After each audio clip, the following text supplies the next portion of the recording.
Oi, gente. Antes de mostrar a parte de loops, lembrei de um outro assunto importante que é de comprimento. Então a gente falou desse operador de comprimento, né, o hashtag, lá na parte de strings. Hoje a gente está falando de operações nos tipos básicos e tal, que basicamente ele fala o tamanho da string, né? Apenas com aquele cuidado, né, se você tem caracteres que não são ASCII, né, tipo a gente já fez o exemplo do alô, né, o O com acento com chapeuzinho, ele dava um tamanho de 4, né, justamente porque tinha tanto o quanto o acento, né. Então aqui também tem umas pegadinhas quando a gente fala de table e tem que tomar bastante cuidado com esse operador. Quando você tem um vetor normal, assim, você pode usar à vontade, tá? Pode usar a hashtag. Nesse caso tem 6 elementos, isso aqui vai dar 6, sem nenhum problema. Agora, quando você tem uma table com chaves, é um negócio um pouco mais complicado, tá? Eu vou imprimir aqui esse código, primeiramente. Ops, faltou o L e o A.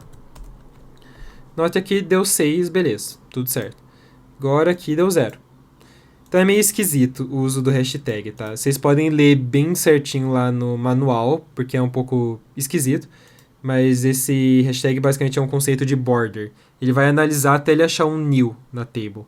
Então, dependendo do jeito que você cria chaves e como ele guarda, não é bem definido o que vai acontecer, sabe? Depende de como guardou na memória, de como que é a implementação.